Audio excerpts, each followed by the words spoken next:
I've always been more of a loner, even when I was a kid. My name is Isabella, and I've always been good at keeping myself busy. It's not that I'm antisocial or anything. I just enjoy being by myself most of the time. My mom, bless her heart, noticed early on that I liked to be independent. Instead of trying to change me, she encouraged it in a positive way. She introduced me to cooking when I was just tall enough to reach the kitchen counter. I took it all in like a sponge. Mom didn't just teach me recipes. She taught me to really understand food. We'd visit cafes and restaurants around town, and she would explain each dish to me. As I got older, my interest in food grew even stronger. I started reading articles by famous restaurant critics and realized that food was about more than just taste and texture. It was about how it looked and the atmosphere of the place too. One day, I told my mom I wanted to write about food. She looked proud and said, "Then you better learn everything there is to know about it, Emma." So, that's what I did. I enrolled in a culinary school to become an expert in cooking. After graduating, I didn't stop there. I took journalism courses to improve my writing. I wanted to make people feel like they could taste the food just by reading my words. My first job as a restaurant critic was for a small local newspaper. I wrote about a little American restaurant, describing how the homemade pasta melted in my mouth and how the smell of garlic and basil made me feel like I was in a Tuscan kitchen. To my surprise, people loved it. My editor called me the next day and said, "Kid, you've got a gift. Keep this up and you'll go far." That's when I knew I had found my calling. I worked for different newspapers and magazines, gaining a reputation for honest and fun reviews. The big change came when I started my own social media pages. Suddenly, I wasn't just writing for magazines, I was connecting with food lovers from all over the world. My followers grew, and they were always excited to hear my thoughts on the latest food trends and hidden restaurants. One evening, I was at a new farm-to-table restaurant called the Rustic Spoon, sitting at a cozy table and taking notes for my review. As I wrote about the atmosphere, I noticed an older couple at the next table looking at me. The woman was whispering to her husband and staring at me. I smiled politely, used to being recognized, and went back to my notepad. Suddenly, I heard her voice, warm and excited. "Excuse me, you're Isabella Sermon, right? The food critic." I nodded and said, "That's me. Nice to meet you." "Oh, I'm such a fan," she said excitedly. "I follow all your posts. Would you like to join us for dinner?" I hesitated. Normally, I like to eat alone when I'm working, but their genuine enthusiasm made me think twice. So, I joined them at their table. The woman introduced herself as Janet, her husband as Larry, and then pointed to a young man I hadn't noticed before. "And this is our son, Scott," she added. Scott looked up from his phone and smiled. "Hey," he said with a grin. "Nice to meet you." We quickly fell into easy conversation. Janet and Larry were eager to hear about my recent travels, while Scott kept chiming in with funny remarks that had me laughing despite myself. As the evening went on, I found myself enjoying their company more than I expected. Scott, in particular, was very easy to talk to. We discovered we both loved indie films and cheesy puns. When it was time to leave, Scott seemed a bit unsure and asked, "Hey, would it be okay if I got your number? You know, in case I need restaurant recommendations or something." I felt a little flutter in my stomach that had nothing to do with the food. "Sure," I said, "for restaurant recommendations." We started texting that same night. At first, it was just about food and restaurants, but soon we were talking about everything. Our conversations became the highlight of my day. A month later, Scott asked me out on a real date, and I said yes, without hesitation. Our first date was at a quirky little bistro I'd been wanting to try. Sitting across from him, I realized how comfortable I felt. There was none of the awkwardness I usually expected from first dates. A year after we met, Scott proposed. It wasn't a big, flashy event. He knew that wasn't my style. Instead, he made me dinner, a sweet attempt that ended with slightly burnt steak and lumpy mashed potatoes, and asked me to marry him over dessert. How could I say no to that? After the wedding, we moved into my apartment. We were practical about our finances, creating a joint account for shared expenses. Since I earned more, I contributed more, but we both felt it was fair. Living together revealed new things about Scott. He had a habit of leaving dishes in the sink, his clothes scattered everywhere, and his toothpaste tube always uncapped. Coffee mugs seemed to multiply on every surface. I bit my tongue, reminding myself that I wasn't perfect either. It's just an adjustment period, I told myself. We'll find our rhythm. And slowly we did. Scott started making more of an effort to clean up, and I learned to relax my standards a bit. It wasn't perfect, but it was ours. 5 months later, it was time for our first vacation together. Standing in the airport with our luggage, I felt a wave of excitement. I turned to Scott, ready to share my joy, but noticed his eyes were fixed on something behind me. I turned around and saw Janet and Larry walking toward us with big smiles. They only had small carry-on bags, like they were going on a short trip instead of a week-long vacation. Surprise, Janet said, hugging Scott. We couldn't let you 3 lovebirds have all the fun, could we? My heart sank. This wasn't part of the plan. I looked at Scott, hoping he would explain, but he avoided eye contact. It's kind of a family tradition, he muttered. We always vacation together. I forced a smile, hiding my disappointment. How nice, I managed to say. But don't you need more luggage for a week-long trip? Larry waved it off. Oh, we'll just buy what we need when we get there. No sense in dragging heavy suitcases around, right? The first few days of the vacation were a blur. I focused on the positives. The beautiful scenery, the interesting new foods I discovered, and the locals' warm hospitality. But as the days went by, I started to notice how much Janet and Larry spent. They shopped like there was no tomorrow, ate at the fanciest restaurants, and never seemed to worry about the bill. One evening, as we sat at another expensive restaurant, I couldn't hold back my curiosity any longer. I leaned over to Scott and whispered, "How can your parents afford all this? Aren't they retired?" Scott looked uncomfortable, shifting in his seat. "They're, just good with money," he muttered, suddenly very interested in the menu. I wanted to ask more, but at that moment, Janet began telling a story about her bridge club, putting an end to our conversation. As the vacation came to an end, I found myself eager to go home. The day after we returned, I decided to check our joint account, curious to see how much we had spent. When I logged in, my eyes went wide in shock. The balance was much lower than I expected. Alarmingly low. "Scott, can you come here for a minute?" I called, my voice tense. I turned the screen toward him. "Care to explain this?" Scott's face went pale as he looked at the numbers. "I might have used our account to cover some of Mom and Dad's expenses," Scott admitted quietly. I took a deep breath, trying to keep my anger under control. "Scott, that was our money and I contributed most of it. You should have talked to me first." I know, he said, reaching for my hand. "I'm sorry, Nancy.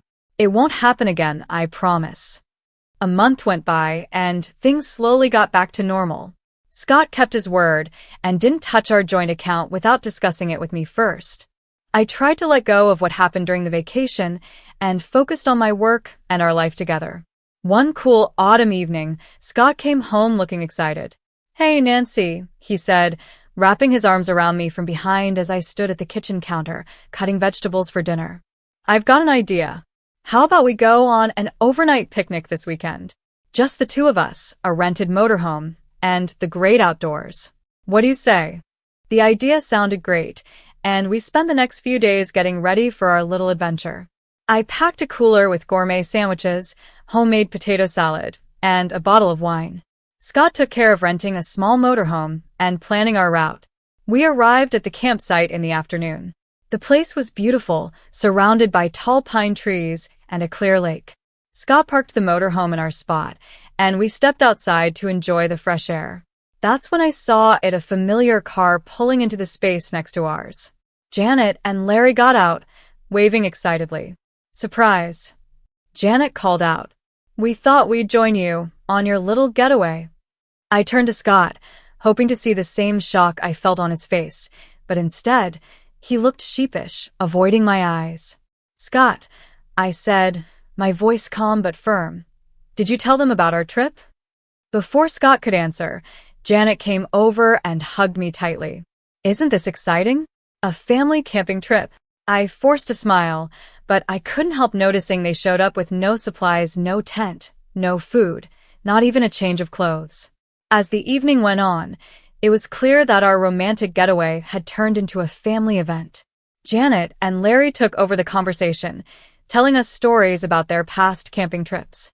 They also helped themselves to our food and wine, leaving barely enough for Scott and me. When it was time to sleep, another issue came up. Our small motorhome wasn't built for 5 people, and Scott turned to his mother and said, "You and Dad can take the bedroom, Nancy, and I will figure something out in the car." So, instead of enjoying a cozy night together in the motorhome, I found myself uncomfortably curled up in the back seat of our car while Scott snored softly in the front. The next morning, with blurry eyes and feeling stiff from our awkward sleeping arrangements, I suggested to Scott that we cut the trip short. The drive home was tense, filled with awkward small talk and long periods of silence. As soon as we arrived back at our apartment, Scott's parents said a cheerful goodbye, completely unaware of the strain their presence had caused. Once they were gone, I turned to Scott. "We need to talk about this," I said firmly. He nodded, looking resigned. "I know. I'm sorry, Nancy. I should have told you they were coming." "It's not just that," I sighed. "It's about boundaries, Scott. Your parents can't keep showing up in our lives like this. We need to set some ground rules." Scott nodded slowly. "You're right. I'll talk to them." A few days after we returned, I was in the kitchen testing a new recipe when the doorbell rang. To my surprise, Janet and Larry were standing there with bright smiles, as if the vacation mess had never happened. "Isabella, dear," Janet exclaimed, giving me a quick hug as they walked in. "We need your expertise. We were wondering if you could tell us which restaurants in the city have the most delicious food." I was caught off guard by the question. "Well," I said, "there are quite a few great places. The French bistro downtown, Chez Lilith, is fantastic, and Sakura Sushi and Thai cuisine on 3rd Avenue has some of the best sushi I've ever had." "Why do you ask?" Janet's eyes lit up with excitement. "Oh, we thought we'd keep an eye out for any open events at these restaurants, so we can go and eat for free." I turned to Scott, who had just walked into the room, hoping he would back me up. But he just shrugged and said, "Come on, Nancy, you've got to accept my parents as they are. No use trying to change them." I was speechless. This felt like crossing a line, didn't it? But before I could respond, Janet and Larry thanked me and left, happily chatting about their plans to get free meals. A few days later, I was preparing for a review of a new upscale American restaurant, Ban 8. As usual, I posted the details of my visit on social media, letting my followers know when and where they could expect my next review. That evening, I arrived at Ban 8, settled into my table with my notebook in hand, ready to experience and evaluate the menu. I had just opened the wine list when I heard a familiar voice. "Well, hello there." I looked up and saw Janet and Larry smiling as they sat down at my table without asking. My heart sank. Janet picked up a menu and announced loudly, "I'm Isabella's mother-in-law, We're here to enjoy the free meal with her." I felt my face heat up with embarrassment. "Janet," I whispered, "please keep your voice down. I'm here to work. You can't just show up like this." But Janet wasn't listening. She raised her voice even more. "Oh, don't be silly, dear. Everyone knows food critics eat for free. Why shouldn't your family enjoy the perks too? We have every right to be here." I could feel the eyes of other diners on us, and the head waiter was walking toward our table, looking concerned. This was getting out of control fast. "Janet, Larry," I said firmly but quietly, "this is your last warning. If you don't leave right now, I'll have no choice but to call security. You're interrupting my work and causing a scene." Janet's face twisted with anger. She stood up quickly, her chair scraping against the floor. "Well, I never," she shouted. "Is this how you treat family, Isabella?" As she grabbed her purse, she turned to me one last time, her voice full of disappointment. I think I made a big mistake. I'm the one who told Scott to marry you. I followed your Facebook page and thought, now there's a girl who could help us enjoy the finer things in life. I thought you'd take us to fancy restaurants for free, maybe even help us out a little. But I was wrong. If this is how you treat family, well, We're not interested in being part of yours anymore." With that, Janet stormed out of the restaurant, Larry following behind her. The silence that followed was deafening. My hands were shaking as I reached for my phone and dialed Scott's number. He answered on the third ring. "Scott," I said, my voice barely a whisper. "Is it true?